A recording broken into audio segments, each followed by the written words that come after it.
diciendo que sea de mucha edad, sino que reconociendo los cargos que tuviste como gobernador de la provincia de Buenos Aires, canciller, y una persona, un dirigente del peronismo.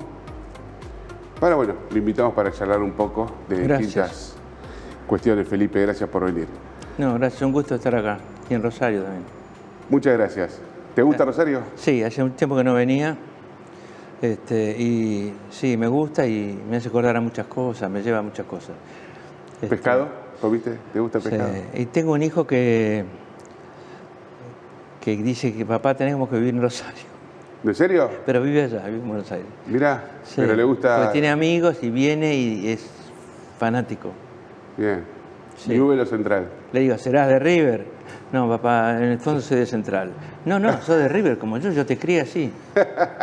No, soy canalla, dice. Bueno, está bien. Bueno, Felipe Solá tiene un hijo canalla, podemos titular eso. Bueno, vienen bien. River viene bien. ¿Qué va a hacer? Felipe. Pero yo soy de Newell's. Ah, vos sos de Newell's. Claro, porque el River de Rosario es Newell's. Central Sí. es Boca. Sí. Pueblo, Boca. Sí. Y el fuego fino ha sido siempre Newell's. Hay una canción que dice Peronisti de Central. Rosario, maravillosa, Rosario sensacional. Acepto, tiene razón de ser, pero a mí me dio por Newell's. Por joder, ¿viste? Y por River. Y por River, y por Escoco. Bueno, ¿Cómo jugaba Escoco? a Riquelme no le está yendo muy bien. A Riquelme no le está yendo muy bien, pobre. No. En cambio, a nosotros nos va bastante bien con Napoleón. Sí. Sí, Napoleón es una cosa nunca vista. Impresionante. Napoleón for president. Bueno, igual Gallardo es como una especie de ruso para nosotros también. De Miguel Russo para Miguel Central. Russo fue muy importante para Central, sí. Que fue y volvió con... Sí, me dio pena que se tuviera que ir, pero fue importante. Además, yo entiendo la mística de Central. Si soy un gran lector de Fontana Rosa, ¿cómo no voy a entender la mística de Central? Me dio por Newell's porque soy así, pero... Pero Russo vio también que si se quedaba... Y lo mismo le pasó a Gallardo hace 2 años. Sí. Gallardo volvió como Perón. Tal cual. Con todo. Más joven. Felipe, bueno, mientras charlábamos, conocemos un dato tremendo de nuestra Argentina, que es el índice de pobreza. Sí. Casi llegando a 53 puntos. O sea, el 53% de la población argentina es pobre.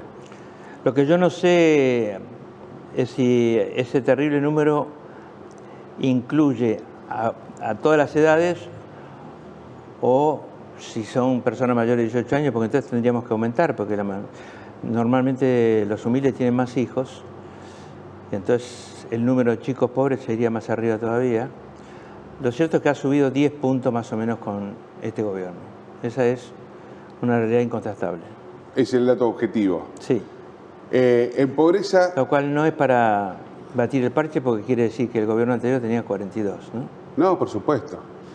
Y bueno, y por algo gana después una propuesta como la de Javier Milei, ¿no? Sí, una propuesta que rompan todo, en el sentido de todo lo que ha habido hasta ahora no te ha servido. Y eso viene después de 8 años de malos gobiernos. 2 malos gobiernos seguidos es una paliza muy fuerte, más la pandemia, más el endeudamiento, que te va limitando todos los días sin que te des cuenta, para crecer te limita. No son excusas, son cosas que han ocurrido. 2 gobiernos muy malos, y yo creo que ahí en la pandemia yo era canciller, no vimos lo que estaba gestando, no vimos cuánta gente había dejado de ganar ni un peso, no tenía un peso por mes y tenía que vivir encerrada. Eso confieso no haberlo visto y no haberlo oído en el gobierno tampoco. La política no lo vio, o gran parte de la política. Yo en esa época era canciller, después me fui en septiembre del 21, pero me fueron, pero me acuerdo en esa época haber pensado en otras cosas, en los varados que tenía que traer a Buenos Aires, a la Argentina, porque varados en Madrid, varados en Miami, varados en África, varados en Asia, varados en la sierra de Perú. Primero, después 250.000 varados sin plata, sí, para pagar hoteles, sí, viejitos sin remedio, cosas.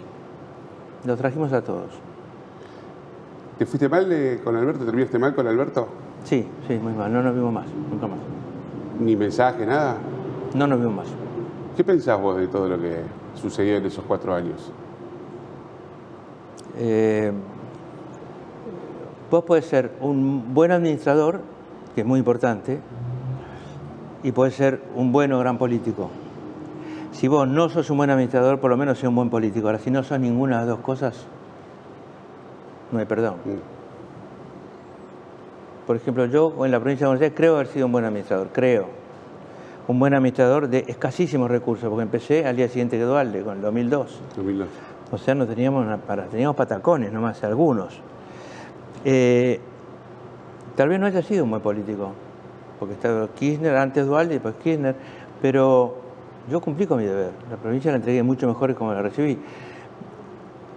Y eso es todo para decir, bueno, me equivoqué muchas veces, aprendí de dolor muchas veces, pero no me arrepiento de la gestión. Y eso es fundamental en la vida, ¿no? Haber hecho algo que haga que admitas tus errores, pero no te arrepientas del saldo de tu gestión. Y eso me pasa. Cuando vos fuiste ministro previamente en los 90 de Agricultura... Secretario, sí. Secretario, ¿no? Se empezó a hablar de algo que no estaba en la agenda y que hoy es la principal fuente de ingreso de divisas y del cual provincias como Santa Fe dependen muchísimo. Estoy hablando de esa innovación que se le da de la tecnología a las semillas de soja que permite la expansión de la frontera agropecuaria, cosa que para algunos grupos me parece muy marginales de la ecología medio falopa, como le digo, está mal visto, pero eso fue un hito de un potencial y de algo que utiliza la Argentina y que le permite un salto importantísimo y colocarse en el mercado del mundo.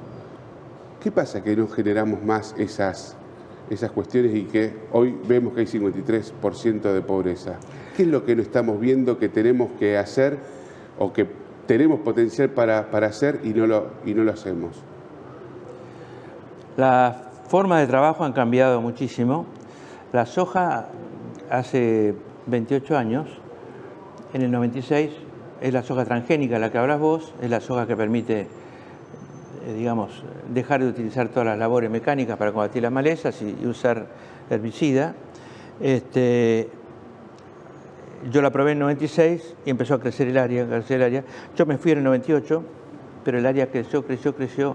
Cuando me fui se cosecharon 66 millones de toneladas y después han llegado a cosechar 120 millones de toneladas. Claro. Se expandió de una manera impensada, ¿no? Quedó casi como monocultivo, después empezó a avanzar un poco más el maíz, que es más caro, ¿no?, para sembrar. Ahora, sí, revolucionó completamente las exportaciones argentinas agrícolas. Se calcula que el aporte de la soja transgénica en relación a si hubiéramos seguido con la tradicional, que no hay ningún país del mundo que la siga, es de entre 150.000 y 200.000 millones de dólares. Bueno, acumulado, ¿no? Sí. En esos 28 años. Ahora, el modelo ese da síntomas de fatiga. Es decir, para terminar con el tema agrícola, porque soy ingeniero agrónomo y no quiero cansar a nadie, las dosis de glifosato aumentaron, las malezas son más resistentes, hay que encontrar formas de cambiar el modelo sin afectar el ingreso que necesitamos de exportaciones. Y lo que vos me preguntabas, el ingreso de exportaciones no garantiza creación de fuentes de empleo en la medida en que crece la Argentina. Es la industria y los servicios lo que sí van a dar fuentes de empleo.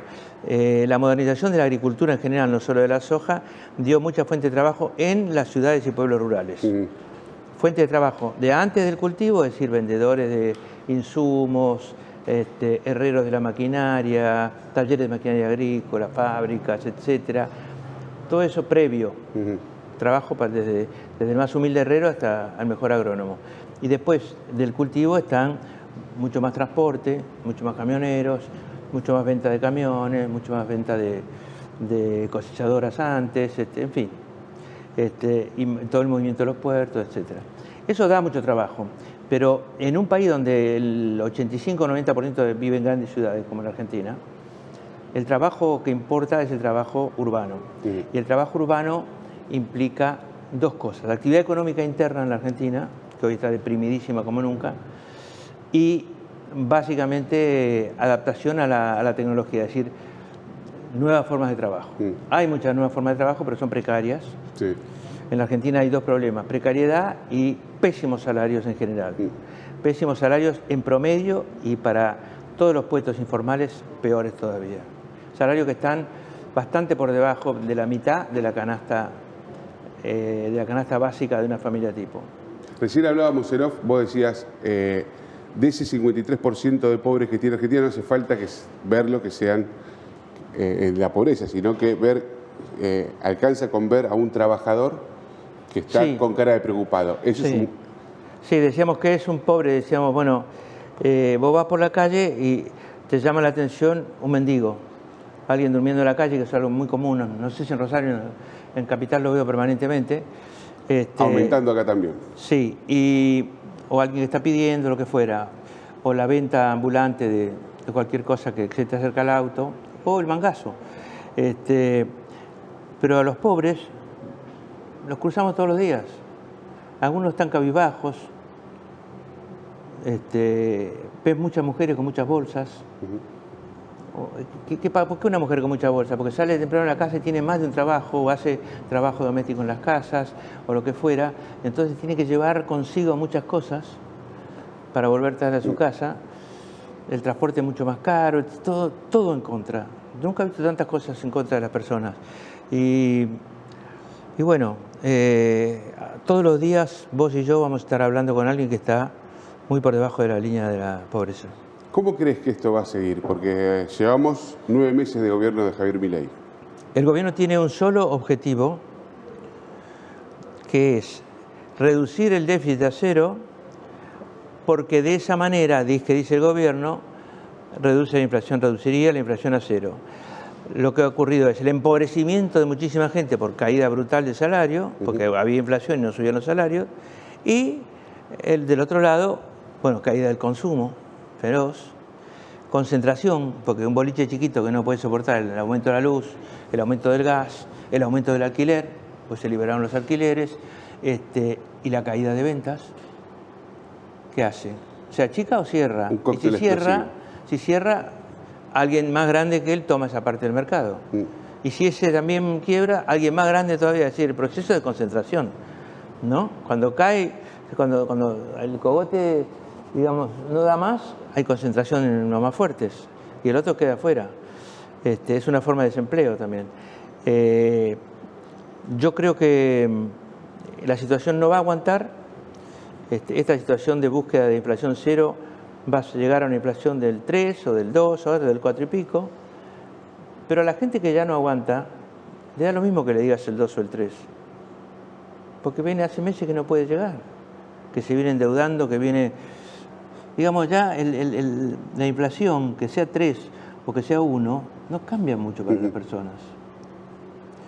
Yo no quiero subestimar el esfuerzo, y vivimos en un país enfermizamente inflacionario, etcétera, pero ¿a costa de qué? Si vos ves un economista en radio y televisión, te va a decir cuál es el riesgo país, cuál es el nivel de la brecha, cuál es el atraso del tipo de cambio oficial,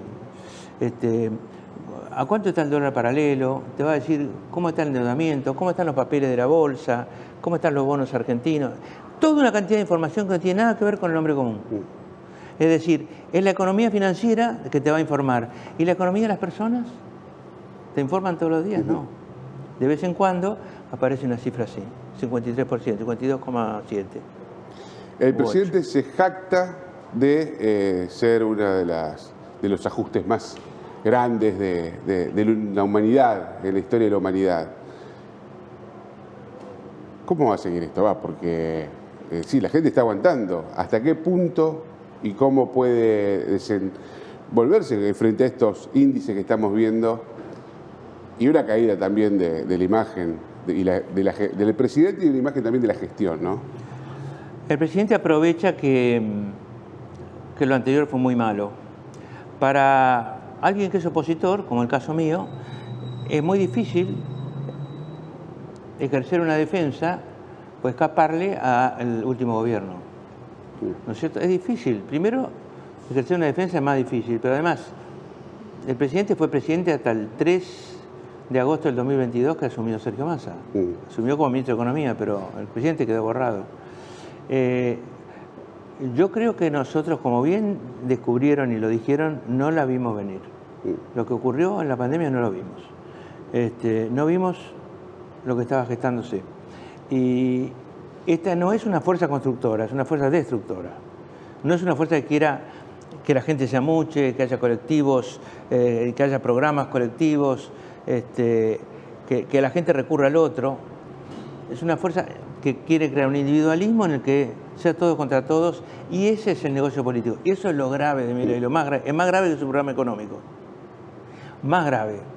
La idea de la concepción política que tiene. La concepción individualista, descomprometida, de... El anarcocapitalismo. Sí, hablar mal de la Argentina, todo es una casta. En realidad una casta es negociación política, que es lo que está haciendo Milei.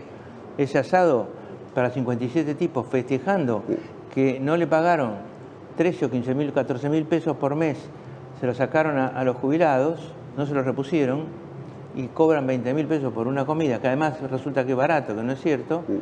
¿No es una vergüenza? Sí. ¿Qué festejan? ¿Cómo jodimos a los jubilados? Entonces yo creo que Milei tiene Esa fue la otra foto de Olivos. Esa fue una segunda foto de Olivos, exactamente. Y yo creo que Milei tiene que...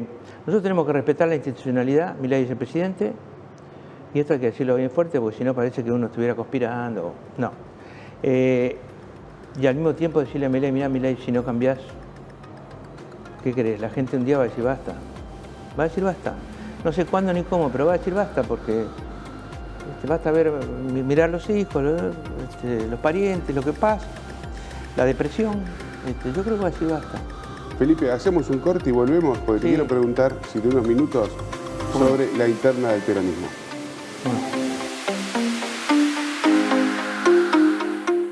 Usar el sistema Mi Bici Tu Bici ahora es mucho más fácil. Ya no tenés que usar la tarjeta móvil, y si todavía no te inscribiste, podés hacerlo en la web o en la app de Mi Bici Tu Bici. En la misma plataforma vas a poder comprar tus abonos con tarjetas de crédito, débito, billeteras virtuales y efectivo. Recordá que el tiempo del abono empieza a correr desde el momento en que lo pagas. Para sacar tu bici tenés que presionar F1, ingresar tu DNI, tu PIN, elegir la bici y listo. Municipalidad de Rosario. De boca en boca. Cada vez más gente en más lugares elige comer alfajores sin culpa. Porque no es solo un alfajor. Es un sin culpa. Pedilos en tu kiosco. Sin culpa. Banco Coinac. Más de 40 años junto al agro, la industria y el comercio. www.bancocoinac.com. Banco Coinac, el banco de la región y la gente.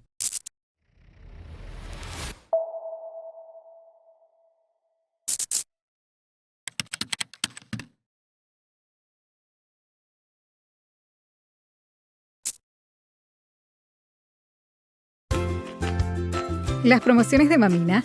El miércoles es tu día. Disfruta de los mejores sándwiches y postres con un 20% de descuento. Hacé tu pedido todos los miércoles.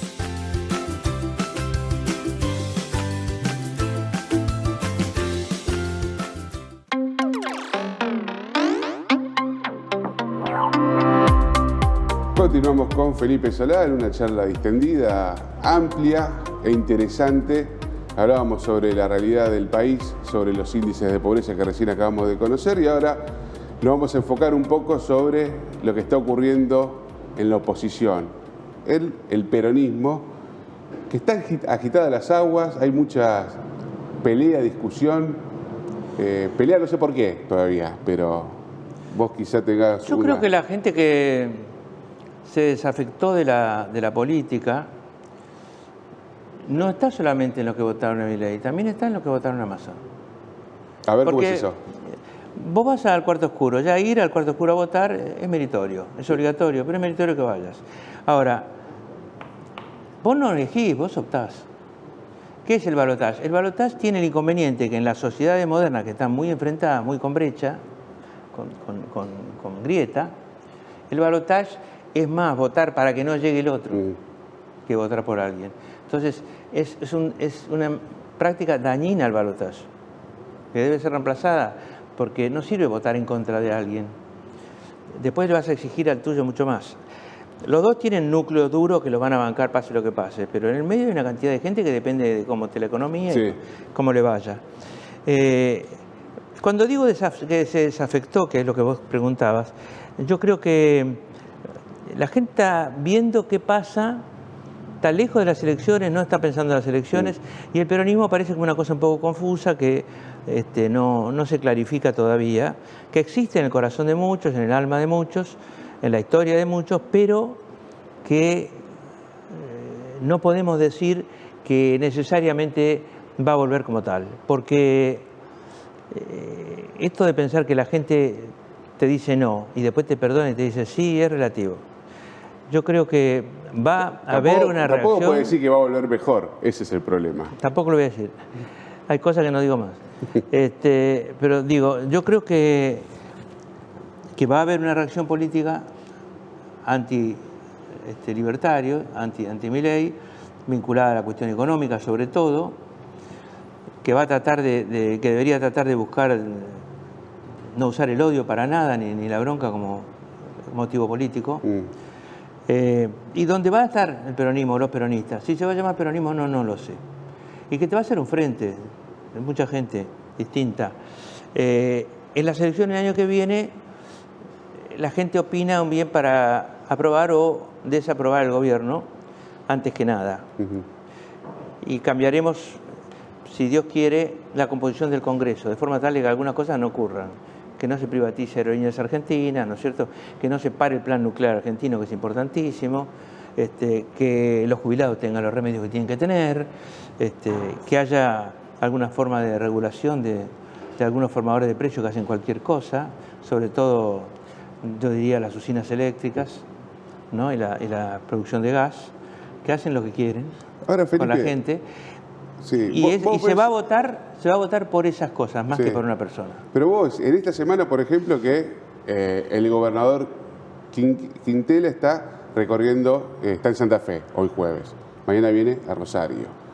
Después, bueno, acto de Máximo Kirchner. Después, referentes que están cercanos a Kicillof, declaraciones políticas. Están jugando una interna que, a pesar de que no sea un escenario electoral, están peleando, están disputándose el Partido Justicialista. ¿Vos cómo ves eso? Yo creo que hay que separar. En el caso de Quintela quiere por las buenas y hablando ser presidente del Partido Justicialista. Bueno, me parece bien que alguien quiera hacerlo. No me parece mal. En el caso del acto de Máximo Kirchner sí me parece mal. ¿Por qué? Porque es un acto confuso. Es un acto confuso. Da la impresión de que es un acto dirigido a otro peronista y no dirigido a clarificarle a la gente quiénes somos, cómo nos vamos a preparar, etcétera. ¿Qué fue para marcarle la cancha a Kicillof? Es toda la impresión, es la lectura que hay y a mí me parece una lectura negativa. ¿Defendés vos la posición de Kicillof? No, defiendo que no haya internas en una provincia como la de Buenos Aires, que está tan castigada, tan acosada por el gobierno nacional, con tantos problemas. Yo la goberné, con tantos problemas de presupuesto, sí, claro. Con un gran Buenos Aires donde se concentra, como en el Gran Rosario, donde se concentra mucha pobreza, mucho desempleo, etcétera, mucha droga, muchos problemas. Encima de eso va a haber una interna, no es tiempo. ¿Y de Cristina qué pensás?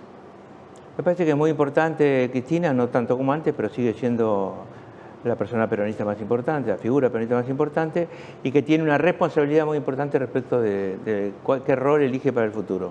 Si elige el rol de ir adelante, la respeto.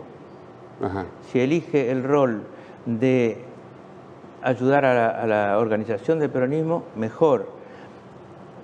Lo que le pido es que elija un rol independiente y que no sea protectora de quienes la rodean. ¿Se entiende? De una organización dentro del peronismo, de una parcialidad. Claro, que no haya peronistas de primera y peronistas de segunda. Los que están cerca de Cristina son de primera y los otros son de segunda. No. El rol de Cristina es promover a todo el peronismo. Y si quiere ir al frente, es libre de hacerlo, ¿por qué no? Sergio Massa entra ahí en esa... No sé cuál es la estrategia que se pondrá, estamos lejos de esto, estamos hablando de cosas lejanas. ¿Hablas con Massa? No, hace mucho que no hablo, pero puedo hablar perfectamente, no tengo problema. Lo ayudé en la campaña, me pareció un gran candidato. Perdimos por paliza, pero fue un gran candidato igual.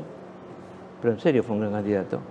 Bueno, en la primera vuelta se podía... He visto otros candidatos antes. En la primera vuelta no le fue tan mal. Casi ahí, Estuvo cerca, sí. un par de puntos. Tal vez algunos gobernadores tenían que haber ayudado un poco más, ¿no? En esa primera vuelta. La figura del vice, ¿qué te pareció a vos? Que el candidato a vice, Agustín, que lo cito por ser de Rosario. Yo le tengo afecto, es rosarino puro, en realidad es de Vera, pero sí. Es un duro, ya sabes que es un duro. Fue precandidato igual que yo en el 18. Claro.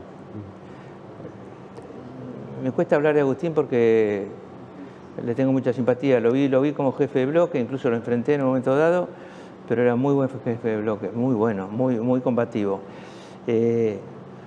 Tal vez también Agustín deba abandonar un poco la interna, porque él defiende mucho también a los propios, a lo de él, ¿no?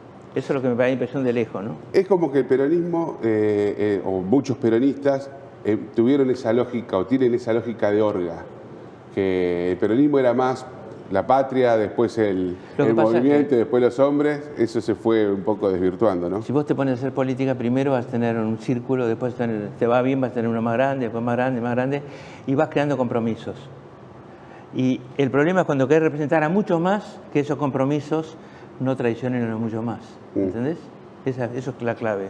Que tengas claro, no. Ahora me eligieron gobernador o me eligieron diputado, ahora me debo a los que me votaron. Sí. No a los que me llevaron, a los que me llevaron hasta aquí, a los que me votaron. Porque si los que me llevaron tenían buena fe, deben de entender que yo me debo a los que me llevaron, a los que me votaron. Entonces, eso es lo que yo hice traté de hacer como gobernador, ¿no? Cuando vino la ola de decir, bueno, nosotros te ayudamos, queremos puestos. No. ¿Y cómo se sale esto, Felipe? Porque yo no veo que haya... No, se sale sabiendo decir que no, entre otras cosas. ¿Cómo se sale? Claro. Argentina tiene una deuda externa formidable. El año que viene tiene que cubrir, entre problemas de balanza comercial y pagos concretos que tiene que hacer, 42.000 millones. Es una estimación para el año que viene. No hay que tenerlos todos así, pero pensamos que va a haber una balanza comercial desfavorable. No, pero en febrero ya tenés un vencimiento muy importante. Hay un vencimiento, sí, en enero creo, del fondo. Se sale creciendo. La idea de que primero tiene que haber 0 de inflación para crecer es errónea y no tiene la gente adentro, es la economía de la finanza, no la economía de la gente. Se sale diciendo, bueno, ahora tiene que haber movilización, movimiento interno, dinámica de mercado interno. ¿De dónde salen ingresos brutos? Que es lo que le da de comer al fisco santafesino, al fisco de los pueblos, al fisco de todas las provincias. Sale del movimiento interno. Sos casta si habla de fisco. No, me importa un rábano. Hablo de fisco, porque va a seguir habiendo fisco. Y va a seguir habiendo educación pública y salud pública. Espero. ¿No es cierto? ¿De dónde sale el IVA? El IVA sale de la dinámica interna. Sí, por supuesto. No se le cobra IVA a la exportación. Entonces sale, ¿qué es lo que necesita Argentina? Actividad económica. ¿Para qué? Para que coman todos. Sí. En un primer momento de actividad económica, después podemos empezar a ordenar, pero primero que coman todos, primero que haya más empleo, primero que mejoren los salarios. Así que no se tiene que meter el gobierno con los salarios. Yo no estoy de acuerdo. No hay un consejo, que parece tener complejo, pero un consejo de salario mínimo vital y móvil es una broma. Ahora, qué rara. Debe ser 300.000 pesos o menos. Sí, menos de 300.000. O sea, es una broma. Sí. ¿No? Sí. Nos joden con eso, nos toman el pelo. Sí, Felipe, pero parece que la CGT tampoco le incomoda eso. No se la ve muy... Mira, la CGT se movió el 27 de diciembre a tribunales, el 24 de enero al Congreso. Sí. Llenó las dos plazas, antes y después. Se movilizó en marzo, para el 24 de marzo, acompañó a todos los familiares en un acto enorme. Se movilizó en abril, el 23 de abril, por el tema de las universidades, junto con una enorme cantidad de argentinos. Se movilizó el 1 de mayo y hizo un paro general enorme el 9 de mayo. A partir de ahí no han habido muchas más noticias, por lo cual yo creo que la CGT está tratando de evitar ser afectada de forma muy fuerte por algunas leyes en diputados, y eso hace que esté como medio detenida. Yo la veo, la imagino, negociando, pero ya el 2 de octubre va a estar en la calle de nuevo. Vamos a estar ahí defendiendo el presupuesto universitario. Y la CGT, yo no sé la CGT, pero la CGT, he venido acá invitado por empleado de comercio, ¿no es cierto? Por Luis Battistelli, que es un viejo amigo, ¿cierto? Y estoy muy honrado de que sea así. Y ahí vamos a hablar con Raúl Timerman, que lo conocen por la televisión y es muy interesante. Un consultor muy serio. Sí, trae una información muy interesante. Vamos a conversar él y yo en público, después vamos a hablar con la gente. Y dentro de un rato. Y ahí en el Teatro del Empleo de Comercio. Y la verdad es que conversé con ellos también sobre la CGT. Y tienen la misma mirada que yo. La CGT a veces se le pide que sea la cabeza de algo, y Perón dijo, no es la cabeza, es la columna vertebral. Sí, claro. No es lo mismo. Es cierto. A lo mejor en este momento no puede ser la cabeza. Sí. ¿Quién dice? ¿No? Tal cual. Coincido con eso. Es la columna vertebral. Muchas gracias, Felipe, un gustazo. Gracias, muchas gracias por invitarme. Bien, Felipe Solá entonces en 52 minutos.